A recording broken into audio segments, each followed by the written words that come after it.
everybody, today we're going to talk about augmented reality in an English language arts classroom. Google defines augmented reality as a technology that superimposes a computer-generated image on a user's view of the real world, thus providing a composite view. I've created an augmented reality game for my English language arts classroom to allow my students the experience and opportunity to play with technology in a fun and constructive manner. This activity is great for kids because it allows them to use technology in the classroom that they're familiar with outside of school. They can use their mobile devices and the cameras on their devices to interact with English-specific content and learn with peers in a fun way. It also gives students an opportunity to work and collaborate together to generate knowledge of English language arts specific content. They're going to be learning specifically about the genres that are available in literature. And it permits students the chance to get up and move during a lesson rather than just sitting still. So this employs kinesthetic intelligences and allows students to get up and move and have fun and interact with the physical space around them. The specific content of this project focuses on the various genres and formats of literature. This is an important topic for students because it opens their eyes to the other life experiences beyond their daily scope. So they're able to experience emotions and stories and realities beyond that of Elmira, New York. Students today are able to excel in highly advanced, highly rigorous lessons as part of the Common Core initiative, but they're lacking in basic ELA skills that are no longer a focal point of lessons. My students in 8th grade are knowledgeable in finding and citing sources, conducting research, and making inferences from advanced texts, but they're not comfortable discussing the definitions and criteria for each literary genre. I've created an augmented reality game to try to rectify this problem. In this video, I'll show you the auras that I've created and the worksheet that the students will be using to generate knowledge of the different genres available. For this lesson, the students will be using this worksheet. As they complete the augmented reality game, they'll be taking notes on this sheet. The sheet has a column for each of the genres that the students need to be following and tracking, a column for definitions in their own words so the students can synthesize an understanding of the genres on their worksheet, and then a column for 2 criteria for each genre. So the students need to be making inferences and generating best guesses about what would be in each genre based on the stories and examples provided. So for example, the science fiction genre, the students might infer that the stories have highly advanced technology and protagonists who are skilled in using that technology. For the horror genre, students might infer that there are monsters like werewolves and vampires and strong imagery to evoke strong emotions in the reader. Alright, so now I'm just going to briefly show you each of the 12 auras I've created and the images and audio and video that accompanies them. So the students will start here. And watch a little video. Here. Today we're going to do a scavenger hunt where we look for the different genres of literature.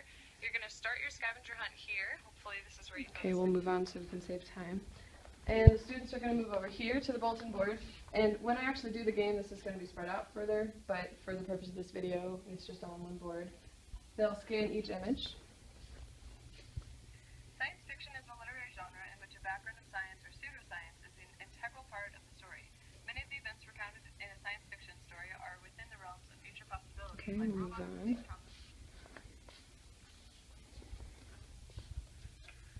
Fiction is similar to historical fiction in the sense that it deals with events that could happen and are happening frequently. However, they aren't major world events. So, for example, the story. As you can see, this is a novel that Miss Leclerc is currently reading, so I am currently exploring historical fiction. Gone with the Wind is a historical novel. These are my audio ones, and this one's a video.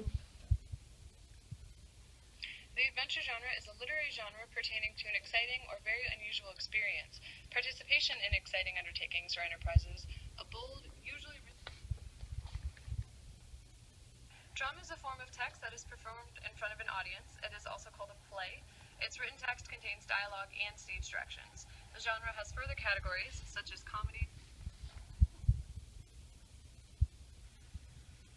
The horror genre, as you can imagine, is designed to make you feel fear and intense emotion. Some famous horror writers for adults are... This one's an image. So we've got pictures of graphic novels and we have text there explaining.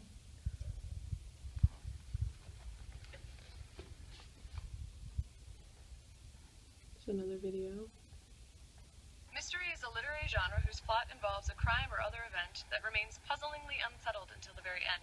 Some examples are Flatfoot Fox in the case of the missing eye. Alright, and this is the fantasy one. Fantasy novels are imaginative and fanciful in nature. They often deal with supernatural or unnatural events or characters. Oftentimes they also deal with magical beings such as witches and warlocks. Alright, and then we have our last image. This is nonfiction, so there's informational text there. Okay, and then after the students have done that, they are going to go to the end. And they'll see a final image of the extension activity, and they can sit down at their desks and begin work. The extension activity is this right here, and the students will be assessed on this worksheet, including the extension. The extension requires the students to take 3 genres from the activity and expand upon their knowledge with examples from their own experience, and explain how the examples they provided fit into their genre using 2 criteria. So the students will be formatively assessed on this, and then summatively assessed on a writing assignment where they generate an original piece that fits into one of the genres. So that's my augmented reality game. I hope you learned something new, and hopefully you can use this in your own classroom.